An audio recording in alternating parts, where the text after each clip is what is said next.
তোমারে পাইয়া গেলে শালার বিরাট সমস্যা হয়ে যাইত। সব কথা তোমারে বলা লাগতো, লেখার মতন কিছুই পাইতাম না। কাউকে না পাওয়ার মধ্যে দিয়ে আমরা এমন অনেক কিছু পেয়ে যাই যেগুলো হয়তো পেলে পাওয়া হতো না। আমাদেরকে কিন্তু ওই কান্নাটা প্রভাবিত করে। তুমি এত কান্দো কেন মুনা? এবার একটা বিয়া করো, সংসার করো। তোমারে কইছিলাম না মাইরে ভাইটামিন আছে। মাইরে কোনো ভাইটামিন নাই মুনা, ভাইটামিন আছে প্রেমে। কবিতা আসলে আমাদের থেকে কিছুই নেয় না, শুধুই দেয়। আমার সবচেয়ে কাছের বন্ধুটি আমাকে আমাকে ভুলে গেছে, বিস্তৃত হয়ে গেছে যত অতীত স্মৃতি।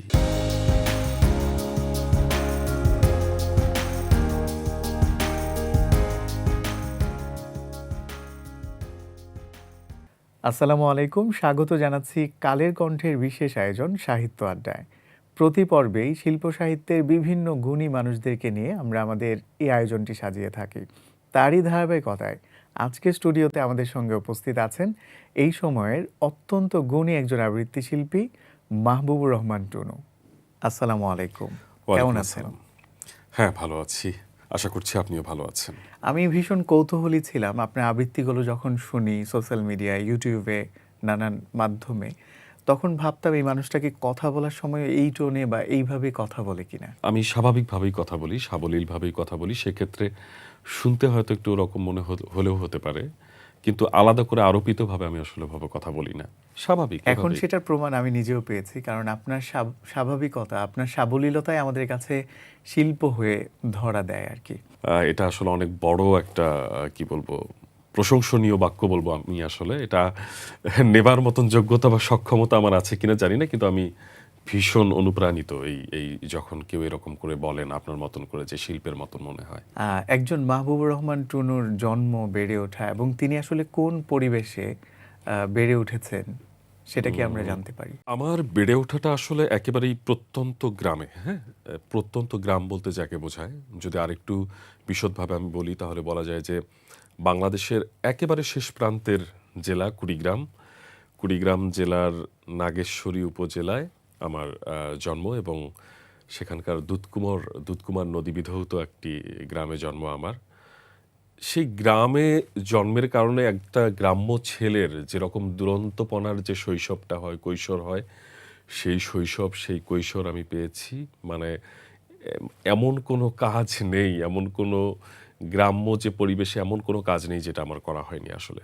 একেবারে প্রত্যন্ত গ্রামে বেড়ে উঠলে যেমনটা হয় সেরকমই সেখানেই আমার বেড়ে ওঠা, এবং সেভাবেই গ্রাম্য পরিবেশে।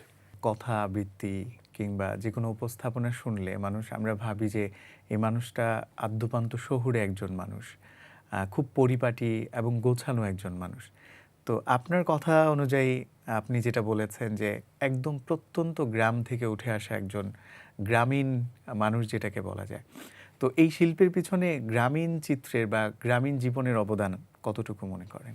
শিল্পের সঙ্গে সম্পৃক্ত থাকা এবং বিশেষত আবৃত্তি বা কবিতার সঙ্গে সম্পৃক্ত থাকবার ক্ষেত্রে আমার যে বেড়ে ওঠার সময়টা, সেই সময়টা এবং যে জায়গাটায় আমি বড় হয়েছি সেই জায়গা, তার চারপাশের পরিবেশ, এগুলোর অনেকখানি অবদান, অনেকখানি অবদান।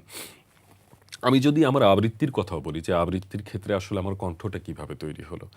হ্যাঁ, মানে যেমন ধরো আমি যখন ছোট ছিলাম, শৈশবে এবং কৈশোরে, আমি কণ্ঠ সম্পর্কিত মনে হয় না এমন কোনো কাজ নেই যেটা আমি করেছি, মানে আবৃত্তিতে আসবার আগেও। আচ্ছা।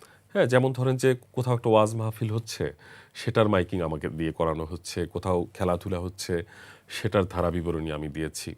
মানে এটা তৈরি হয়েছে কিভাবে, ওই যে গ্রাম্য পরিবেশে ছোটবেলায় থাকে না যে আমরা মক্তবে যেতাম, রেহেল বুকে নিয়ে মক্তবে যেতাম, সেখানে তারপর দেখা যাচ্ছে যে রাস্তা দিয়ে একজন লবণওয়ালা যাচ্ছেন ভ্যান গাড়িতে, তো দেখা যাচ্ছে ওই লবণওয়ালার কাছে দৌড়ে যেতাম, যে তার কাছ থেকে মাইক্রোফোনটা নিয়ে কথা বলবার চেষ্টা করতাম। এই যে এইভাবে করে কণ্ঠটা কিন্তু তৈরি, এবং ওই পরিবেশে থেকেই কিন্তু তৈরি হওয়া। হ্যাঁ, তার পরবর্তীতে যখন চর্চায় আসি তখন হয়তো নতুন করে আরেকটু ঝালাই করবার চেষ্টা করা, কিন্তু যে ভিত্তিটা, শেকড়টা, সেটা আমার ওই দুধকুমারের পাড় থেকেই চলে আসে। তবে গড গিফটেড একটা ব্যাপার কিন্তু আপনার মধ্যে আছে। অন্য স্বাভাবিক ৮-১০ জন মানুষের মতো ভোকাল আপনার না। আপনি কথা বললে মানুষজন, আমি এবং আমরা তন্ময় হয়ে তাকিয়ে থাকি, কথাহীন শুধু শুনতেই থাকি। আমরা জানি যে ভালোবাসলে, ভালোবাসার মানুষটাকে পেলে অনেক ভালো লাগে, ভালো লাগা কাজ করে। কিন্তু আপনার কণ্ঠে একটা আবৃত্তিতে আমি শুনেছি, তোমারে পেয়ে গেলে বিরাট সমস্যা হয়ে যাইত। তো এই ব্যতিক্রমধর্মী আবৃত্তি এবং কথাগুলো আপনার কণ্ঠে কি আমরা আবার শুনতে পারি কিনা? হ্যাঁ, হ্যাঁ, আমি নিশ্চয়ই শোনাবার চেষ্টা করব এবং হচ্ছে আসলেই সত্যি কাউকে পেয়ে যাওয়া মানেই তো আসলে সমস্ত সুখের আধার পেয়ে যাওয়া নয়। কাউকে না পাওয়ার মধ্যেও আসলে সুখ থাকে। যেমনটা হয় কি যে কাউকে না পাওয়ার মধ্যে দিয়ে আমরা এমন অনেক কিছু পেয়ে যাই যেগুলো হয়তো পেলে পাওয়া হতো না। পাওয়া হতো না। তো পাওয়া এবং না পাওয়ার মধ্যেও মানে সুখের একটা চমৎকার একটা সামঞ্জস্যপূর্ণতা আছে আরকি আমার তার মানে মনে হয়। আপনার এই কবিতাটা এটাই বোঝাবে বা বোঝাচ্ছে যে অপ্রাপ্তিতেও অনেক প্রাপ্তি থাকে, না পাওয়াতেও অনেক পাওয়া একদমই তাই। থাকতে পারে। শোনা যাক, দেখা যাক কি বলে ওকে। কবিতা। আচ্ছা, কবিতাটির লেখক যিনি তিনি হচ্ছেন প্রীতম কে পাল। এই কবিতাটি আমি ১ম আবৃত্তি করেছিলাম আজকে থেকে বোধহয় যে আরো আ ৫ বছর আগে বা তারও বেশি হবে বোধহয়। তো আবার পড়ছি। তোমারে পাইয়া গেলে শালার বিরাট সমস্যা হয়া যাইত। সব কথা তোমারে বলা লাগতো। লেখার মতন কিছুই পাইতাম না। দুপুরে হয়তো তোমারে পাইতাম ঠিকই, কিন্তু ছারখার করা দুপুর পাইতাম না। বিকালে নিয়ম কইরা তোমার লগে হাঁটা লাগতো। বিকালের বিষাদ পাইতাম না। সারা রাত তোমার লগে ফুসফুস কইরা কথা বলা লাগতো। রাহাত আর আমারে পাইতো কই। তোমারে পাইয়া গেলে আক্ষেপ করার মতন আর কিছুই থাকতো না। আক্ষেপের অভাবে ফাঁকা ফাঁকা লাগতো। তোমার দিকে তাকাইলে তোমার চোখে ডুইবা যাইতাম। পিঙ্ক ফ্লয়েডে আর ডুবা হইতো না। তোমার ভালোবাসা পাইয়া গেলে চায়ের কাপের ভালোবাসা হয়তো একটু কম কম লাগতো।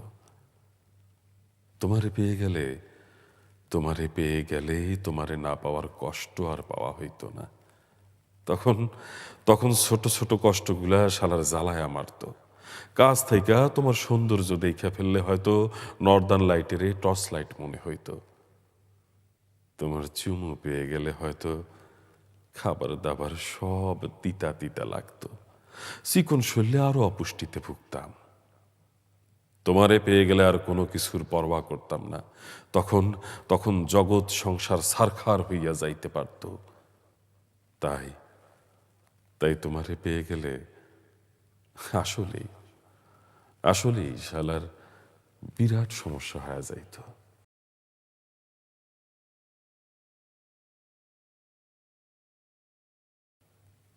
চমৎকার! অপ্রাপ্তিতে না পাওয়াতেও যে এতগুলো প্রাপ্তি থাকতে পারে, পাওয়া থাকতে পারে, সেটা এই কবিতাটা শোনার আগ পর্যন্ত আমি এইভাবে চিন্তা করতে পারিনি। যেমন সাদাত হোসেনের একটা কবিতায় তিনি বলেছেন, তোমার জন্য যতটা পথ হেঁটেছি, ততটা পথ হাঁটলে আমি পৌঁছে যেতে পারতাম জেরুজালেম, আমার প্রিয়তম শহর। তোমার জন্য যতটা রাত কেঁদেছি, ততটা কান্নায় আমি ছুঁয়ে দিতে পারতাম মেঘ, বর্ষায় ভিজিয়ে দিতে পারতাম তৃষ্ণার্ত সাহারা। যে দহনে রোজ পুড়ে গেছি, তাতে জেলে দিতে পারতাম অজস্র গনগনে বিষুবিয়াস। আহ, যতটা তৃষ্ণায় গুনে গেছি অপেক্ষার প্রতিটা প্রহর, ততটা মেটাতে পারে সাধ্য নেই সাইফেরিয়ার। যতটা ডুবে গেছি রোজ, যতটা উবে গেছি রোজ, যতটা ভেসে গেছি চুপ, যতটা বেহিসেবি ডুব, সবটাই মিশে গেছে ওই। তোমাকে পাওয়া হলে দেখি এই আমি সেই আমি নই। এই যে কবিতার শেষাংশে তিনি বলেছেন, তোমাকে পাওয়া হলে দেখি এই এই আমি আমিটা সেই ঠিক আমি। সেই আমিটা নই। অসংখ্য ধন্যবাদ আপনাকে। আশা করছি আমরা আরও কবিতা শুনবো আপনার কাছ থেকে। আহ, এই কবিতার আবৃত্তির মাধ্যমে আপনার জীবনে নিশ্চয়ই অনেক প্রাপ্তি যোগ হয়েছে। হ্যাঁ, নিঃসন্দেহে নিঃসন্দেহে। তো সেই জায়গা থেকে উল্লেখযোগ্য একটা দুইটা প্রাপ্তির কথা, অনুভূতির কথা যদি আমাদের সাথে শেয়ার করেন। আহ, আমি আমি আসলে আমি সবসময় একটা কথা বলি আমার পরিচিত জনদের কাছে এবং বিশেষত ফেসবুকেও অসংখ্যবার বলেছি যে আমার জীবনে সবথেকে গুরুত্বপূর্ণ, সবথেকে মূল্যবান যে সমস্ত বিষয়াদি আমি হারিয়েছি, সেটার পেছনে কারণ ছিল কবিতা। এবং আমি আমার জীবনের সবথেকে গুরুত্বপূর্ণ, সবথেকে মূল্যবান, সবথেকে আনন্দের, সুখের যা কিছু অর্জন করেছি, বা যা কিছু আমার জীবনে প্রাপ্তি ঘটেছে সেসবের পেছনেও কারণ হচ্ছে কবিতা বা আবৃত্তি। মানে হারিয়েছিও আবৃত্তির কারণে এবং পেয়েছিও আবৃত্তির এবং কারণে। পাল্লাটা ভারী কোন দিকে, প্রাপ্তি নাকি অবশ্যই হারানো? অবশ্যই প্রাপ্তির দিকেই পাল্লাটা ভীষণ রকমের এতদিন ভারী, শুনতাম ভীষণ যে রকমের ভারী। প্রেম শুধু মানে মানে যা কিছু দেয় তার থেকেও অনেক বেশি নেয়, কবিতা যা কিছু নেয় তার অধিক আরো বেশি কিছু দেয়। আমার আমার আমার আমার ব্যক্তিগতভাবে মনে হয় যে কবিতা আসলে আমাদের থেকে কিছুই নেয় না, শুধুই দেয়। দেয় যে কোনো দিক থেকে। মানে আপনি যদি সুখের দিক থেকেও বিবেচনা করেন, দুঃখের দিক থেকেও বিবেচনা করেন, কিংবা যে কোনো অনুভূতির দিক থেকে বিবেচনা করেন না কেন, কবিতার থেকে আমরা খালি নেই, স্বার্থপরের মতন নেই। কবিতা আমাদের থেকে কিছু নেয় না, শুধু দিয়েই যায়, নিঃস্বার্থভাবে দিয়ে যায়। আর যেটা আপনি জিজ্ঞেস করলেন যে আবৃত্তির কারণে, মানে আবৃত্তি থেকে আপনার উল্লেখযোগ্য অর্জন বা কিছু, আমি আমি একেবারেই সংক্ষেপে যদি বলি যে আমি টানা ৮ বছর একটা জব করতাম একটা কোরিয়ান মাল্টিন্যাশনাল কোম্পানিতে। চাকরি করে আমি কিছু করতে পারি নাই। যেহেতু আবৃত্তিটা আমি প্রফেশনালি করি, গত প্রায় ৯ বছর থেকে প্রফেশনালি করছি। মানুষের ভালোবাসা তো অবশ্যই সর্বাগ্রে, সবার প্রথম মানুষের ভালোবাসা, এবং মানুষের ভালোবাসা সম্পর্কিত অনেক ঘটনা আছে। এর মধ্যে সেগুলোকে আলাদা করে রেখে যদি উল্লেখ করবার মতন কিছু বলি, সেটা হচ্ছে যে আমি আবৃত্তির পারিশ্রমিকের পয়সাতেই আমি আমি নিজের জায়গা কিনেছি আমার আমার এলাকায়। আমি সেখানে বাড়ি করেছি, আবৃত্তির পারিশ্রমিক থেকেই সেখানে বাড়ি করেছি। এবং এরপর আরও অন্যান্য আনুষঙ্গিক অনেক বিষয়াদি, ইভেন এখনও পর্যন্ত চাকরি ছাড়বার পর এখনও গত প্রায় ৩ বছর থেকে আমি আবৃত্তির উপর নির্ভর করে আমার জীবন জীবিকা নির্বাহ করছি। অবিশ্বাস্য মনে হলেও এটাই কিন্তু সত্য আপনি যেটা বললেন। এখনকার আমরা যারা আছি বা আমাদের পরবর্তী প্রজন্ম, জেনজি বা আলফা যারা আছে, তারা আসলে এখন তো খুব অস্থির এবং অস্থিতিশীল একটা পরিস্থিতি। আমরা কোনো কিছুতে আসলে স্থির হতে পারি না, স্থিতিশীলতা নেই। আর কবিতার জন্য কিন্তু আপনার মানে আবহ দরকার, নীরবতা, ওই স্থিতিশীলতাটা দরকার, যেটা আমাদের জেনারেশনে এখন হারিয়ে গেছে বললেই চলে। আশা করছি আপনার এই কথা শোনার পর আমাদের অনেক অডিয়েন্স, অনেক শ্রোতা, দর্শক তারা আবৃত্তির প্রতি আরও আগ্রহী হয়ে উঠবেন। আর নতুন যারা আসলে আবৃত্তিতে আসতে চায়, তারা একটা শঙ্কার মধ্যে, একটা ভয়ের মধ্যে থাকে যে এটার কোনো ভবিষ্যৎ নেই, কোনো মূল্যমান নেই। তো তাদের ক্ষেত্রে আপনার যদি কিছু বলতেন। তাদের ক্ষেত্রে আমি যেটা বলবো সেটা হচ্ছে যে হ্যাঁ, শঙ্কাটা থাকা ভালো। কারণ আপনি আসলে আপনাকে তো নিজেকে সেই জায়গাটায় নিয়ে যেতে হবে যে জায়গাটায় নিয়ে গেলে পরে মূল্যমানটা পাওয়া যায়। তো সেই পথটা তো আসলে সংক্ষিপ্ত নয়। আমাদের এই প্রজন্মের ছেলেমেয়েরা যেটা মনে করে, আমিও তো অবশ্যই এই প্রজন্মেরই, কিন্তু এরপরও আমার যারা অনুজ, যারা আমার ছোট আছে বয়সে, তাদের মধ্যে যে একটা যেটা অভিপ্রায় দেখা যায় সেটা হচ্ছে যে খুবই সংক্ষিপ্ত সময়ের মধ্যে একটু নাম করতে পারা, একটু সবার কাছে পৌঁছে যাওয়া। মানে এই যে অভিপ্রায়টা, এটা না থাকাটা আমার মনে হয় যে খুবই ভালো হবে। এবং নিজের মধ্যে একটা পরিবর্তন নিয়ে আসতে হবে যে শিল্পের যে কোনো পথই হোক, যে কোনো মাধ্যমই হোক না কেন, সেটা অনেক বেশি দীর্ঘ সাধনার, চর্চার।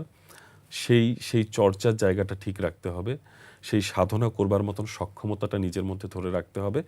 এবং হ্যাঁ, শুধুমাত্র এই আবৃত্তি হয়তো বা মানে একমাত্র পেশা হয়ে উঠতে পারে না, কিন্তু যদি তিনি ছাত্র জীবনে থেকে থাকেন এবং তার মূল পেশায় যুক্ত হওয়ার আগে পর্যন্ত, আমার মনে হয় যে যদি তিনি নিজেকে প্রমাণ করতে পারেন, তাহলে তিনি সেখান থেকে ভালো একটা উপার্জন করতে পারবেন।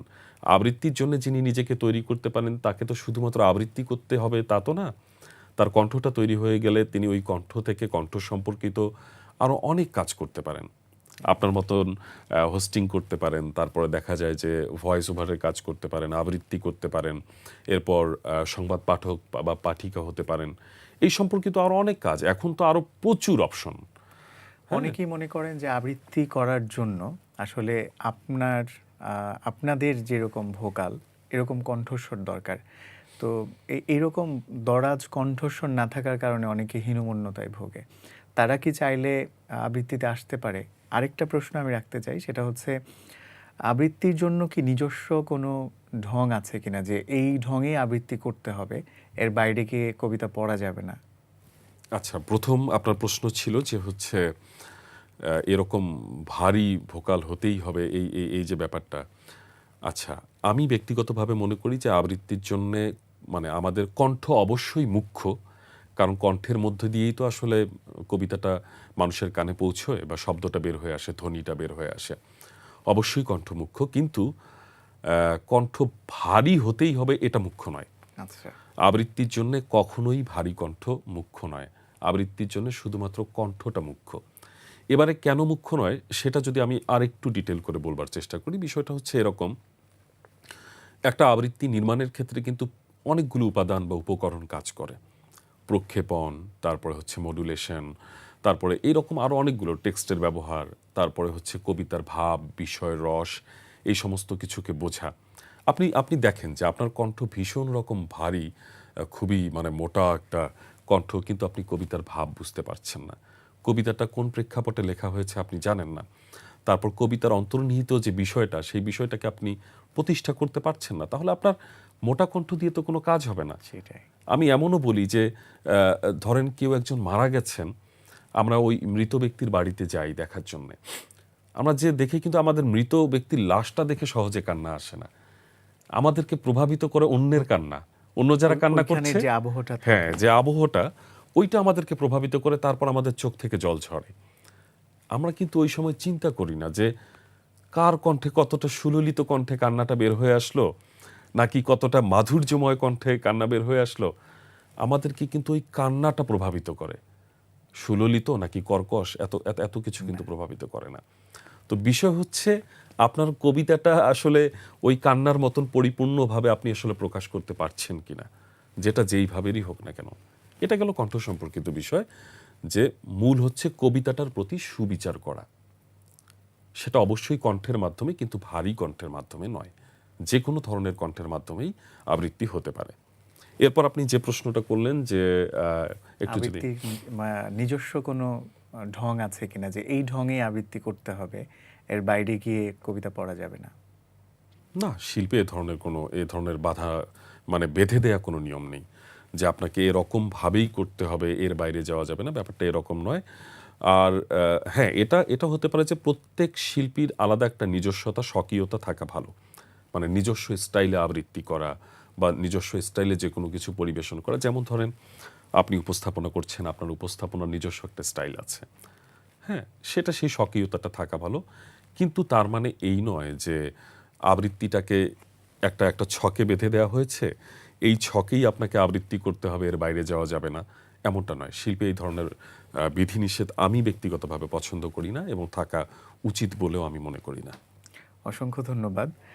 আপনার কাছ থেকে আমরা কবিতা শুনবো। আমাদের দর্শক শ্রোতারা আসলে অপেক্ষা করে আছে। যেহেতু কান্নার কথা বললেন, আপনার এমন কিছু আবৃত্তি আছে যেটা শুনে আসলে অনেক শ্রোতা, অনেক ভক্তরা আ কান্না পর্যন্ত করেছেন। ঠিক তেমনি একটি কবিতা আমি শুনেছিলাম বাকের বাইকে কেন্দ্র করে, প্রিয় হ্যাঁ, মোনা। হ্যাঁ, তো সেইটা কি একটু শোনা যেতে পারে কিনা? হ্যাঁ, নিশ্চয়ই শোনানো যেতে পারে। আমরা শোনাবার চেষ্টা করছি আমি।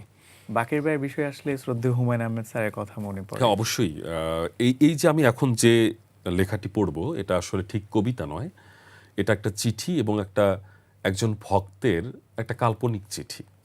মানে বাকের ভাই এবং মুনা, এই চরিত্র দুটিকে কল্পনা করে তিনি চিঠিটা লিখেছেন। তার নাম হচ্ছে ইমরুল কায়েস। আ তো চিঠিটার শিরোনাম হচ্ছে প্রিয় মুনা ইতি বাকের ভাই। হ্যাঁ?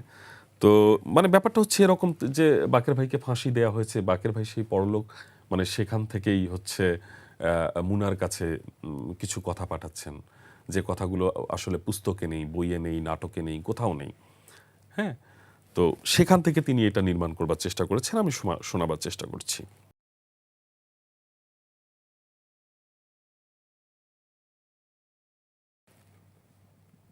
প্রিয় মুনা, কেমন আছো? আমিও ভালো আছি। ইহকালে নামাজ রোজা তেমন রাখি নাই। রমজান মাসেও লুকায়া লুকায়া চা বিড়ি খাইছি।